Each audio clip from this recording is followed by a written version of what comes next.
Investigação da Polícia Federal mostra que Daniel Vorcaro preparou o dossiê contra CEO do Itaú.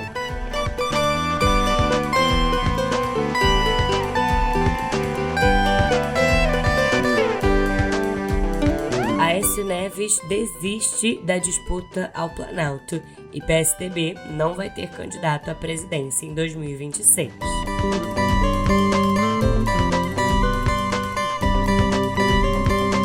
E morre a cantora Bonnie Tyler aos 75 anos.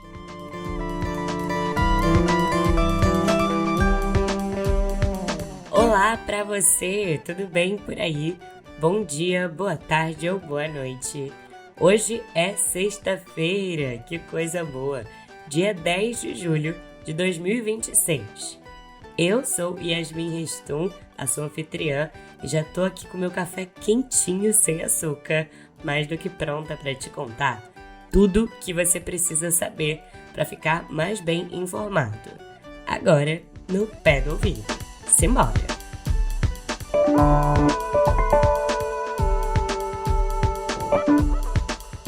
Abrindo a editoria de política, eu te conto que a Polícia Federal deflagrou a 10ª fase da Operação Compliance e cumpriu mandado de busca e apreensão contra o publicitário Thiago Miranda, proprietário da agência MIT e responsável pela estratégia de gestão de crise de Daniel Vorcaro durante a crise do Banco Master.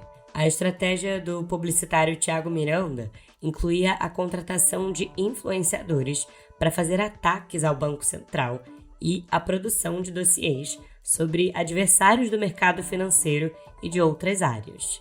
As investigações identificaram conversas entre o publicitário Thiago Miranda e o ex-banqueiro Daniel Vorcaro, nas quais os dois discutiam formas de conter reportagens da jornalista Malu Gaspar, do jornal O Globo, incluindo a obtenção de informações pessoais da colunista. Em nota, a defesa de Thiago Miranda negou qualquer prática ilícita e afirmou que a sua atuação profissional sempre ocorreu dentro da legalidade. Daniel Vorcaro e Thiago Miranda, que também é sócio do portal Léo Dias, mantinham uma estrutura para disseminar campanhas de desinformação com o objetivo de proteger a instituição financeira e os seus dirigentes. Segundo a decisão do ministro André Mendonça, do Supremo Tribunal Federal, a Polícia Federal identificou Thiago Miranda como o principal articulador da rede destinada a recrutar influenciadores digitais e jornalistas mediante contratos sigilosos e pagamentos que poderiam chegar a 2 milhões de reais.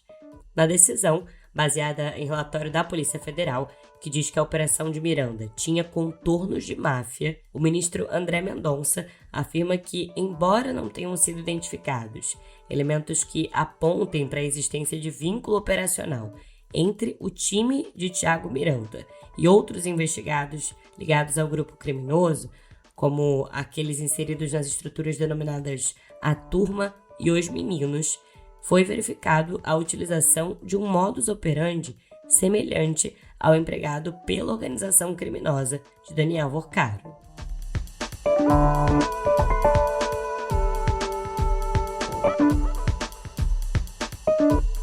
Pois é, em outras mensagens apreendidas pela Polícia Federal na investigação, o ex-banqueiro Daniel Vorcaro solicita a produção de um dossiê com informações sobre o presidente do Itaú Unibanco, o Milton Malurri Filho, e também da sua esposa, a Camila Moretti Malurri. De acordo com as conversas, Daniel Vorcaro pediu a Thiago Miranda um levantamento sobre o executivo, porque ele estaria lhe causando muitos problemas. Thiago Miranda respondeu que assumiria a tarefa, e num outro diálogo citado pela investigação, o publicitário informa que o material já estava concluído e sugere divulgar o seu conteúdo por meio de um terceiro veículo de comunicação após o carnaval.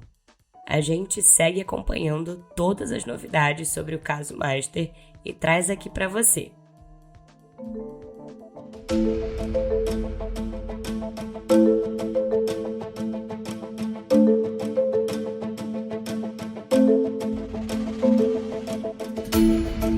Seguindo no noticiário, eu te conto que o senador e pré-candidato à presidência da República, Flávio Bolsonaro, do PL do Rio de Janeiro, afirmou que continua disposto a conversar com a ex-primeira-dama Michele Bolsonaro, do PL do Distrito Federal. Sempre aberto aqui a conversar, né? Sempre esperando o tempo que ela achar que é o suficiente para ela estar com a gente na campanha, vestindo a camisa, porque eu tenho certeza que a Michele pensa igual a mim.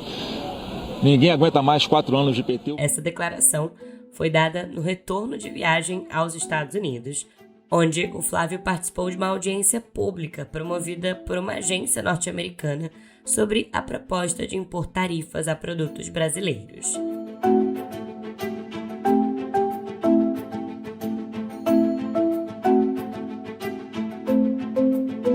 E escuta só essa. O deputado federal e presidente nacional do PSDB, o Aécio Neves, de Minas Gerais, desistiu de disputar a presidência da República nas eleições de 2026 e anunciou que a legenda não vai lançar um candidato próprio ao Palácio do Planalto.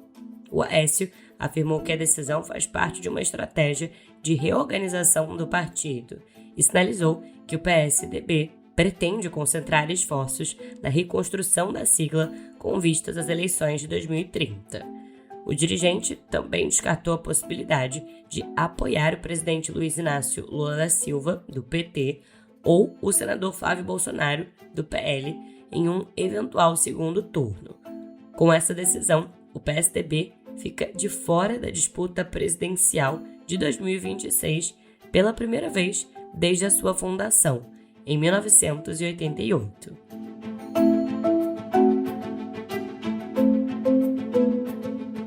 Virando a página, eu te conto que a falta de acordo entre o governo e o Congresso levou ao cancelamento da sessão do Congresso Nacional prevista para esta quinta-feira, fazendo com que o Legislativo encerre o primeiro semestre sem votar parte das principais pautas em tramitação. O recesso parlamentar começa na próxima semana e se estende até 31 de julho.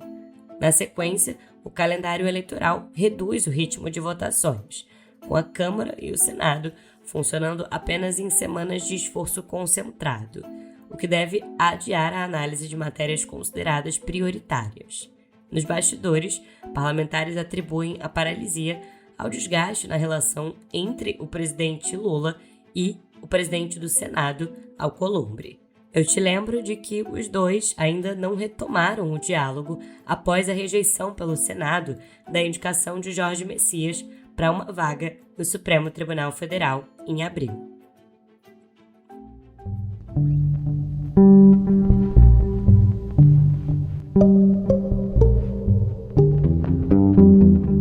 No cenário internacional, os Estados Unidos lançaram uma nova rodada de ataques aéreos contra alvos no Irã nesta quinta-feira, poucas horas após o presidente Donald Trump ameaçar ampliar o conflito caso Teherã não interrompesse os ataques a embarcações que cruzam o Estreito de Hormuz. O governo iraniano respondeu com ataques contra alvos ligados aos Estados Unidos no Kuwait e no Catar, e acusou Washington de bombardear áreas próximas à sua única usina nuclear em operação. Em paralelo, o ministro da Defesa de Israel, Israel Katz, afirmou que o país está preparando para retomar a sua ofensiva militar contra o Irã, caso considere necessário.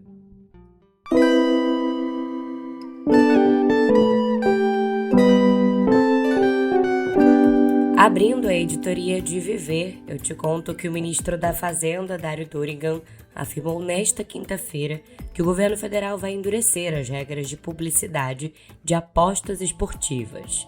As empresas de bets vão ser obrigadas agora a exibir alertas nos anúncios, como MF Adverte: apostar faz você perder dinheiro, ou MF Adverte: apostar pode causar dependência. Essas normas, que passam a valer a partir do próximo dia 17, também vão restringir estratégias de marketing, como a promoção de ganhos financeiros e o uso de comentaristas para induzir apostas. As campanhas não vão poder criar senso de urgência para estimular apostas imediatas. Essa medida do Ministério da Fazenda surge em meio ao crescimento da preocupação com propagandas desse tipo durante os Jogos da Copa do Mundo. E falando em Copa, olha, com gols de Kylian Mbappé e Ousmane Dembélé, a França venceu o Marrocos por 2-0 em Boston, nos Estados Unidos, e está classificada para as semifinais da Copa do Mundo. Mais uma vez, o destaque da partida foi Mbappé, que fez um gol e deu passe para o segundo, apesar de ter perdido um pênalti no primeiro tempo de jogo. Ele divide agora com o Messi a artilharia dessa edição do Mundial, com 8 gols cada. Com essa vitória sobre o Marrocos, os franceses aguardam o vencedor do confronto entre Espanha e Bélgica, que acontece nesta sexta-feira em Los Angeles.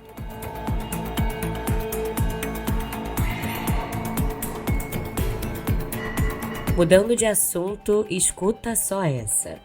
Desde 1978, a China plantou cerca de 66 bilhões de árvores como parte da chamada Grande Muralha Verde, que é uma barreira vegetal concebida para conter o avanço dos desertos. O objetivo era impedir que a areia continuasse engolindo as pradarias do norte do país. Mas um estudo divulgado na revista Nature mostrou que a cobertura florestal nessas regiões também melhorou a qualidade do ar em grandes cidades. Uma outra pesquisa publicada na revista Geophysical Research Letters sugere que as florestas plantadas apresentam um crescimento muito mais rápido do que o observado em florestas naturais.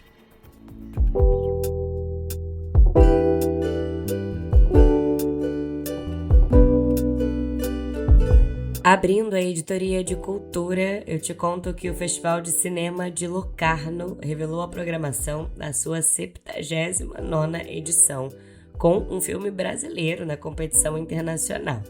O longa A Margem do Rio, escrito e dirigido por Matheus Faria e Enoque Carvalho, acompanha um auxiliar de serviços gerais do Recife, que se aventura pelas noites do Manguezal em busca de encontros secretos. O longa disputa o Leopardo de Ouro com lançamentos de Hong Sang-soo, Basil da Cunha, Gurvinder Singh e Dennis Cote. O Festival de Cinema de Locarno acontece de 5 a 15 de agosto na Suíça e abre com a estreia mundial de The Green Knights, de Fanny Lietard e Jeremy Troyot.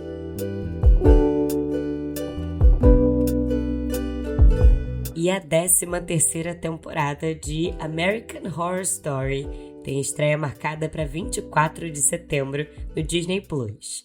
Essa série antológica do Ryan Murphy vai ter o reencontro de diversos atores que fizeram parte das temporadas mais populares da produção.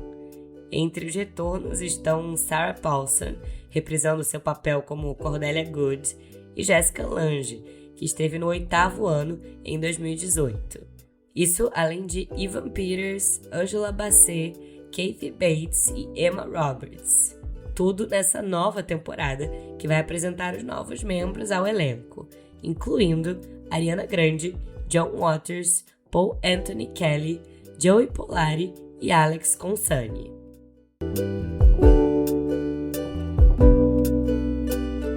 E morreu nesta quinta-feira a cantora Bonnie Tyler, aos 75 anos, em Portugal, onde ela estava internada desde 30 de abril, após ser submetida a uma cirurgia de emergência no intestino. Nascida no país de Gales, Bonnie Tyler alcançou projeção internacional no final dos anos 70, com o sucesso It's a Heartache, mas tornou-se um dos grandes nomes da música pop dos anos 80, com hits como Total Eclipse of the Heart, que é um dos singles mais bem-sucedidos de todos os tempos do Reino Unido, com mais de 6 milhões de unidades vendidas.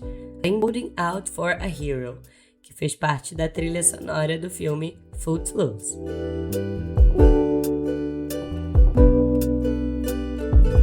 E chega ao Brasil o livro Wings, a história de uma banda em fuga, construído a partir de entrevistas novas e antigas e editado pelo historiador Ted Whitmer.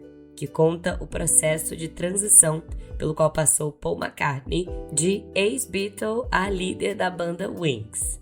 Essa obra, repleta de fotografias da época, tem parte do seu material extraído de conversas registradas pelo cineasta Morgan Neville para um documentário ainda inédito sobre a banda. Na história, o Paul é retratado como o homem que precisou abandonar a posição de mega estrela para reaprender a viver, gravar e liderar um novo grupo.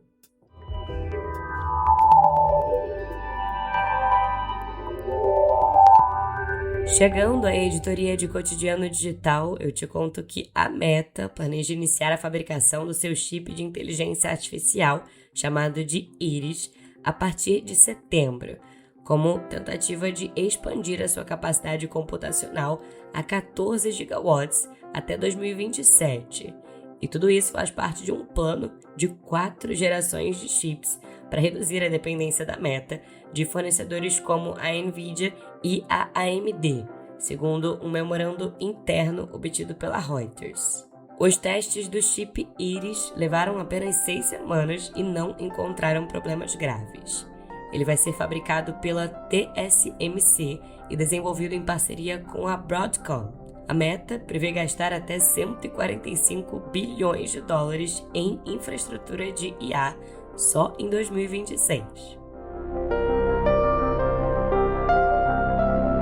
E um grupo de jornais norte-americanos, incluindo o New York Times e o New York Daily News, pediu a um tribunal federal de Manhattan que aplique sanções à OpenAI por mentir no processo sobre direitos autorais. Segundo os veículos, a empresa OpenAI afirmou ao tribunal que não tinha ferramentas para pesquisar seus sistemas em busca de material protegido, mas um funcionário testemunhou posteriormente que a companhia já havia feito exatamente esse tipo de busca antes mesmo do processo ser aberto. E a Anthropic lançou nesta quinta-feira o Reflect, que é um painel integrado ao Claude que permite visualizar padrões de uso, tipos de tarefas e tópicos abordados em conversas. O recurso também vai fazer perguntas periódicas ao usuário, como qual é uma coisa que você gostaria de continuar fazendo você mesmo, mesmo que o Claude pudesse fazer mais rápido. E oferece ferramentas para definir horários de pausa da inteligência artificial.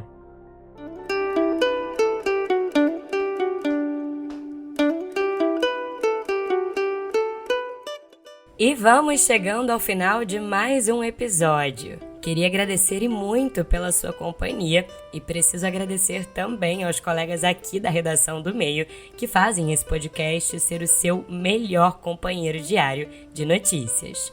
Adriana Oliveira, Caio Melo e Ian Boechat. Além, é claro, da supervisão dos editores executivos Leonardo Pimentel e Maria Paula Lete e da editora-chefe Flávia Tavares. Eu assino a apresentação, redação e edição desse podcast e estou disponível lá no Instagram, no @yasminrestum, pra gente trocar ideia e para você enviar também a sua sugestão de música para encerrarmos juntos os episódios aqui no Pé do Ouvido. Eu demoro um pouquinho para responder, mas eu respondo. E em áudio, viu? Pra gente se despedir, que tal uma homenagem à diva Bonnie Tyler? Bora então direto no túnel do tempo para 1977 e escutar juntos It's a Heartache. It's a heartache, nothing but a heartache. Hits you when it's too late, hits you when you're down. It's a fool's game, nothing but a fool's game, standing in the cold rain. Um excelente final de semana para você. Amanhã tem mais notícias no Pé do Ouvido. Beijo, fui! Nothing but a